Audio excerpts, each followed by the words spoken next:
Is Korea's industrial capex push strengthening or weakening its global competitive position in high value-added segments? It's Wednesday, June 24. Let's take a look at a key development in Korea's industry sector.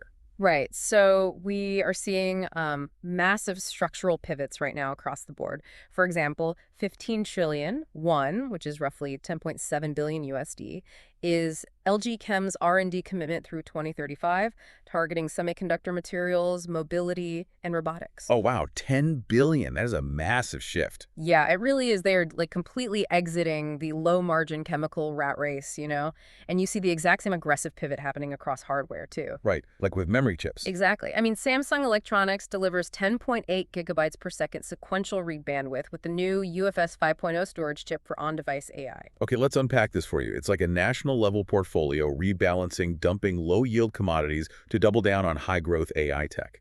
But by pivoting so hard, aren't they exposing their offshore supply chains to geopolitical risks? Well, they absolutely are, which is exactly why we're seeing an equally massive offshore restructuring.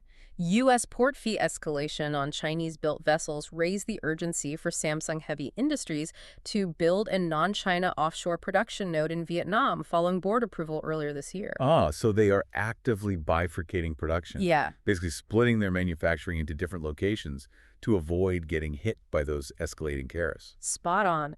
By moving critical nodes to Vietnam, they secure their supply chains and protect their highly valuable order books. Makes total sense. Yeah, and speaking of those orders, Samsung Heavy Industries booked 30 vessels year to date at 9.6 billion USD, focusing on high-margin FLNG and LNG carriers. Now, an FLNG, for those of you who don't follow maritime shipping closely, is a floating liquefied natural gas facility. Right, it's essentially a massive factory floating out on the ocean. Yeah, that liquefies natural gas right at the extraction site. Hmm? So Samsung is securing offshore shipping routes and building these high-margin floating factories to avoid geopolitical crossfire. Exactly, but none of this high-tech manufacturing matters if they can't power it back home. Right, the energy grid.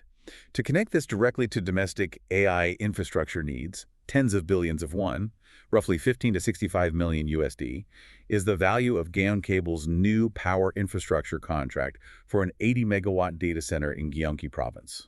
That is the crucial final puzzle piece. You just can't lead the world in AI materials and on-device processing without the underlying data centers and power grids to support that research and development. So taking all this in, what does this all mean for Korea's broader strategy?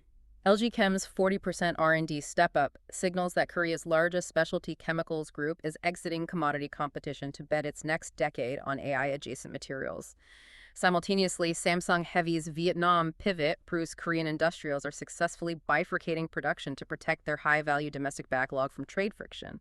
Ultimately, Korea's industrial competitive position in high-value materials and components is strengthening globally as conglomerates use AI demand and geopolitical realignment to capture premium market share. Will flagship device makers adopt the UFS 5.0 chip by Q4 2026 to validate this massive AI storage upgrade cycle currently driving the hashtag CoSPI? Yeah, that is definitely the big question to watch. That's today's AI Prism Industry Daily. This episode was produced with AI assistance based on Seoul Economic Daily reporting and reviewed by a human editor.